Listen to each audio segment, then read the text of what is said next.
প্রিয় বন্ধুগণ, যারা এই মুহূর্তে আমার চ্যানেলের সাথে আছেন, আমার চ্যানেলে আমার আলোচনাগুলো শুনছেন, যারা বাংলাদেশের চলমান বর্তমান আর বিডিএস জরিপ নিয়ে নানা ধরনের জটিলতা নিয়ে ভুক্তভোগী, কিভাবে আপনার জমির ম্যাপ তৈরি হবে, কিভাবে খতিয়ান পাবেন, এই ধরনের সমস্যায় জর্জরিত আছেন, তাদের জন্য আজকে আমার এই ভিডিওটি। প্রিয় বন্ধুগণ, দেখুন, আমি এর আগেও আমার অনেকগুলো ভিডিওতে আলোচনা করেছিলাম রাষ্ট্রীয় অধিগ্রহণ ও প্রজাস্বত্ব আইন নিয়ে। এই আইনের 144 ধারা মতে ম্যাপ প্রস্তুত এবং খতিয়ান প্রস্তুত হয়ে থাকে। কিন্তু এই ম্যাপ প্রস্তুত, খতিয়ান প্রস্তুত এটা কিভাবে হবে, এই আলোচনা, এটা কার্যপদ্ধতি, এই কার্যপদ্ধতিটা কিভাবে আলোচিত হবে, কিভাবে কার্যক্রমটা হবে, সেটি আছে কোথায়? প্রজাস্বত্ব বিধিমালা। প্রজাস্বত্ব বিধিমালা 1955 26 থেকে 44 বিধিতে এ বিষয়ে আলোচনা করা হয়েছে। আলোচনার প্রথমেই আমি বলে রাখি যে আপনার জমির প্রাথমিক অবস্থায় ম্যাপ প্রস্তুত করা হয়। ম্যাপ প্রস্তুতের সময় অবশ্যই দেখবেন যে ভূমির যেই দৈর্ঘ্য এবং প্রস্থ, সেটা নিশ্চয়ই ম্যাপে পরিমাপ করে তোলা যায় না। সেই ক্ষেত্রে ম্যাপে কি করা হয়? একটি নির্দিষ্ট স্কেলে আপনার ভূমির দৈর্ঘ্য এবং প্রস্থ একটি শীটে অঙ্কন করা হয়। অর্থাৎ ভূমির অবস্থান একটি শীটে নির্দিষ্ট স্কেলে অঙ্কন করাটা হচ্ছে নকশা বা ম্যাপ। এখন আসি, এই ম্যাপ প্রস্তুতকালে একটি এলাকা কখনোই একটি ম্যাপের মধ্যে সীমাবদ্ধ থাকে না। ছোট ছোট খণ্ড খণ্ড করে প্রতিটা প্লট অঙ্কন করা হয়। এই যে ছোট ছোট করে প্লট অঙ্কন করা হলো, একে বলে কিস্তোয়ার, অর্থাৎ ছোট ছোট করে কাটা, সেটাকেই বলে কিস্তোয়ার।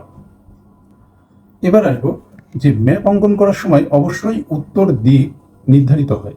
আপনারা দেখুন, আমি একটি ছবি প্রদর্শিত করছি আপনাদের।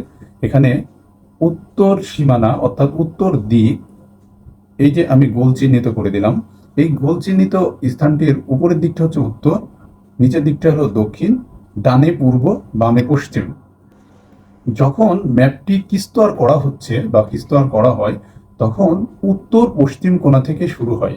এই যে দেখুন, আরেকটি ছবি আমি আপনাদের মাঝখানে উপস্থাপন করছি, সেটি উত্তর পশ্চিম কোণা থেকে দাগ নম্বর শুরু হয়েছে এবং শেষ হয় দক্ষিণ পূর্ব দিকে। দেখুন, আরেকটি ছবি আপনাদের মাঝখানে উপস্থাপন করলাম, সেটিতে দক্ষিণ পূর্ব দিকে গিয়ে শেষ হলো।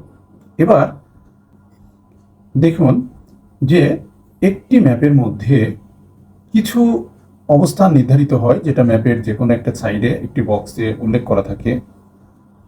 দালান, ত্রিসীমানা, পিলার, এই মৌজায়, এই শীটে টোটাল দাগ কতগুলো, খালের দাগ কত, রাস্তার দাগ কত, এইগুলো সব কিছুই এই যে দেখুন, একটি আমি ছবি আপনাদের মাঝখানে প্রদর্শিত করছি, এখানে সবই লিপিবদ্ধ করা হয়।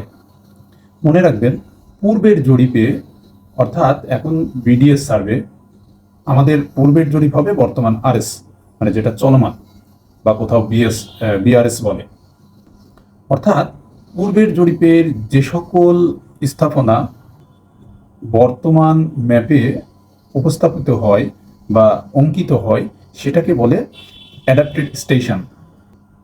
অর্থাৎ ধরুন, আমার একটি বাড়ি আছে, সেই বাড়িটি আগেও ছিল, বর্তমানেও আছে, সেই বাড়িটি কিন্তু অ্যাডাপ্টেড স্টেশন, ওইটা ম্যাপে অঙ্কিত হবে।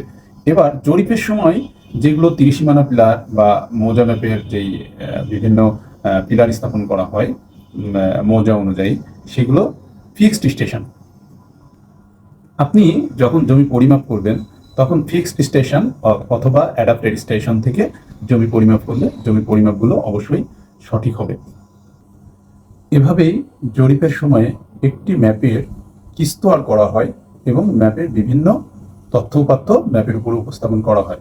আমরা পরবর্তীতে ম্যাপ সংক্রান্ত বিভিন্ন আইনের বিষয়বস্তু আগামী আলোচনাতে ইনশাল্লাহ আপনাদের মধ্যে উপস্থাপন করব। সবাই ভালো থাকবেন। আসসালামু আলাইকুম।